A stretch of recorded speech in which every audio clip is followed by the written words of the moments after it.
So, Doctor, you remember the first time that we met? Very much so. This was in Blue Air. I remember it was, you were launching Blue Air. Yeah, we had an event, yeah. And do you know, I drove all the way from Harare just to come and give my talk for an hour. Yes, and you were flying out. I was going to Shanghai that evening. So back to the... But I looked at you and I said to myself, what a beautiful lady. But that hair, that weave is... In fact, I didn't say this, but I must tell you now. There's an old man who said to me, Guramatunhu. Madzimenya mazwana aya. Mabudzawa aya. Wamweninge zvinyawo, wamweninge zvidhori zvinofamba sei. Now you look like one of those, I tell you. Okay. But look at you. That's the truth. I mean, but look at you. And this is what pains me, because you girls have got the best hair. Anybody on earth has. Yeah. You can style it the way you did. Yeah. I mean, look, it's different. Yeah. But you have such a wealth of options with your hair. Yes. Then you abandon that and you buy somebody's rubbish. Yeah. You buy plastic stuff from, whatever. I just don't believe it. But you look smashing. Thank you very much. Thank you. Well, I actually remember that day very clearly. I was the only person in the room who had a weave on. And it's like you lost focus of everyone else. You were focused directly on me. And you looked directly at my weave. And I was thinking, Doc, my eyes are here. well, I do this all the time. In fact, it doesn't matter where I am. On the plane, like Dubai, or New York, or in LA. When I see a lady with natural hair, I always walk up to them and say, you look so beautiful, lady, with your natural hair. Yeah. I hope you do me the way. And they always ask, you're the first one to say this, and they, and of course, I don't want to be impolite or rude. So some of the people with their waves are just looking at, I just get depressed. Yeah. Why, with such beauty, when God gave you so much, nature gave you so much, why would you abandon all that to buy up other people's rubbish? Yeah. This is the whole point. I hope you ladies spread the word, because we need role models. And right now, I'm looking at beautiful role models. Thank you so much, Doc. Thank you.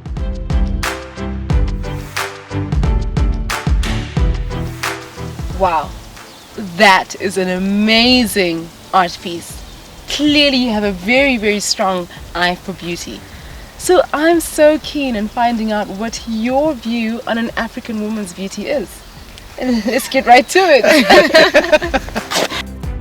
Dr. Solomon Guramatunhu is one of the foremost eye surgeons in the country. He owns and runs the Greenwood Eye Center in Harare, as well as Optinova, and he recently partnered with Bindura University to set up Zimbabwe's first school of optometry. Added to that, he is a notable philanthropist, being the patron of the Zimbabwe Rural Schools Trust and the founder of Eyes for Africa. Not only does he restore light to the eyes of his patients, he also has an eye for all things beautiful. He is an avid art collector and is the chairperson of the National Gallery of Zimbabwe. He is also a ballroom dancer and teacher, and he performed at the 2018 Ambassadors Ball with his dance partner, Ambassador Catriona Lang, the British High Commissioner to Zimbabwe. His passions extend to scuba diving and horse riding. In 2015, Dr. Guramatunhu wrote a viral post about African women and hair. Kay and Jane caught up with him at his home in Borrowdale.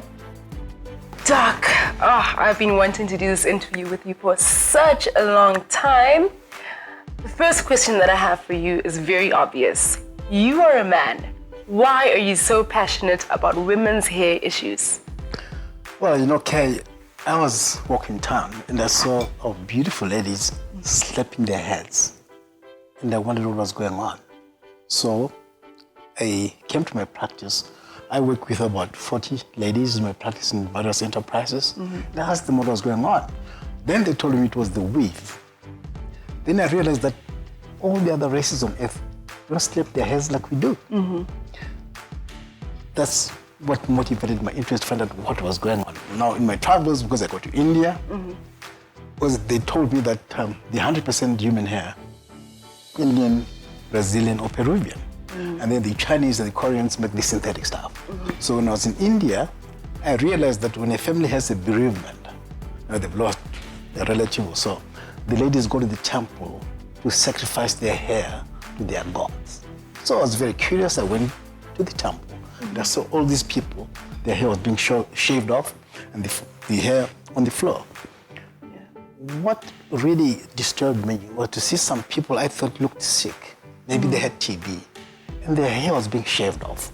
And I said to myself, how can beautiful ladies buy hair from the people that I'm looking at right now? Wow. And then to make it worse, I saw the hair being cleaned.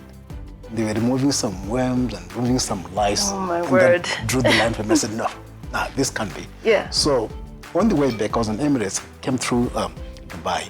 I thought to myself, how did this whole thing start? Because when I grew up, there were no weaves. Who convinced our beautiful ladies to say, you're not so beautiful with your own hair. You have to buy other people's stuff. Yeah. Even artificial stuff to look beautiful. Yeah. That really disturbed me. And this generated the interest that I have today in our ladies' hair. I'm also curious about the male perspective. I think it's great that you are on this show and you are a man. And I always had this notion that men find a certain type of woman attractive. Women with long, straight, silky hair and light skin.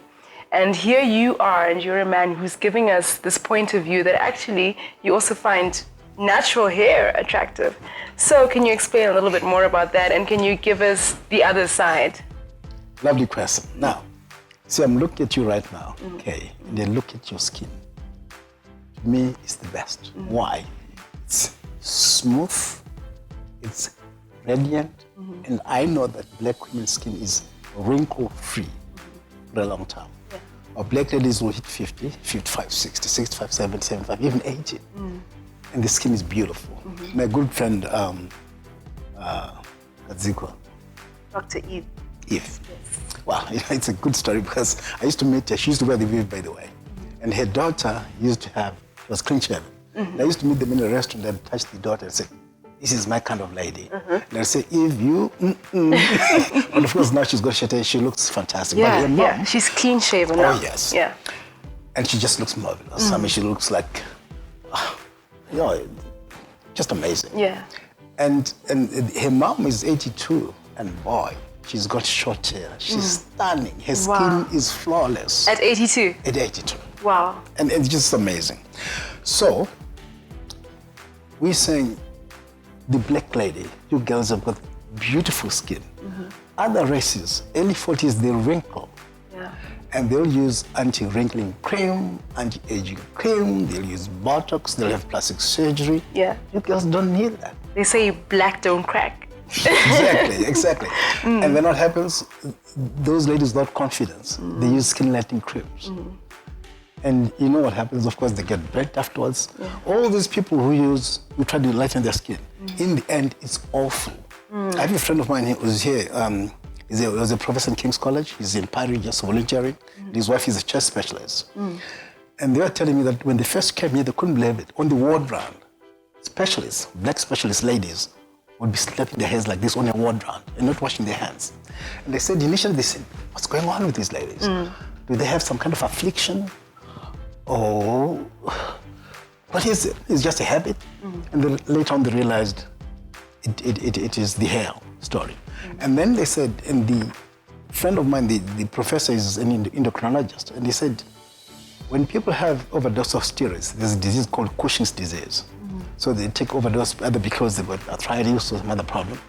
But people are developing Cushing's disease because overdose of steroids to lighten their skin. Okay. When you have this disease, the skin is thin. You can almost see the veins through. Yeah. And he said, he feels so much pain treating these patients. And he wishes to tell them, say, don't, your skin is beautiful. But he says, they are scared to say that in case they're labeled racist. Okay. So it leaves you and me to try and explain this. Yeah, we have to do it amongst ourselves. Now, yeah. To answer your question, I was addressing a group of ladies in Greendale. And I spoke about skin, I spoke about hair. Then they said to me, doctor, we are not the problem. The black man is the problem. Exactly. He's the one who likes us with long hair. He's the one who likes us with weaves. Yeah. And they're the ones who buy the weaves for us. And if we go natural, the next thing, the man has a girlfriend who has a weave, and he buys weave for the girlfriend. Yeah. And then they said, talk about skin. If there's 5 of us, 1 is light in complexion, 4 are dark in complexion, the majority of the black men will approach the light skin first. So they said, doctor, with all due respect, before you talk to us, go and talk to your brothers, go and talk to the black man before you come and talk to us. That's what they said. Okay. You know, we travel with work sometimes to Italy, about twice a year or so. And I've watched these ladies from South Sudan. They are models. They are on the catwalk and they're clean shaven, big earrings. These ladies walking on the catwalk, any other race will pull it off. But a black lady with absolutely no hair. Just looks stunning. Like, oh yes, like a goddess. Wow. When you ladies have short hair, you look cute, clean, and younger. When you have an afro, like the other lady I just saw now, you look majestic, like a crown. You look like a queen. That's what you do. Yeah. And I know that you can also relax your hair. In fact, now there's traditional stuff. I remember at the Mother Touch schools, since there, she showed me her hair it just flows. She says it doesn't use any chemicals. Okay. You can use razor or whatever. Okay. It flows like this. So using natural products. Exactly. Okay. When you guys relax your hair, you are just like the Caucasians or the Asians. That's what you have that option as a black lady, but you have more options. Yeah, we do. You can plait your hair 1,000 different styles, and there's almost a mystique about it. Yeah. You can have dreadlocks, and the black lady with dreadlocks looks very sexy. Yeah. So that's what I told my girls in my office. I said, look at it. Look at the choices that you have with your hair. From clean shaven, short hair, afro, relaxing your hair, plaiting your hair, dreadlocks. Now, these options, ladies, are only available to you, the black lady. No other race on earth has got the same options with hair than the black lady. You can look like the other races by simply relaxing your hair. Yeah. But the other races can never ever look like you. True. Why? Because you are the original. You are the prototype. Wow. I like that. And you forsake all this to buy other people's rubbish and put on your head, and you go for weeks with sweat, just to look like the other people. It's just incredible. I really hope going forward, people just wake up. They appreciate the beauty that you girls have. I mean, you're fantastic. Yeah. Wow. That is an incredible affirmation to us as black women. Thank you so much for that. But Doc, you know I can't leave you without asking you to give us a little bit of motivation and inspiration about how you achieved this amazing life. Can you just tell us a little bit of your success secrets?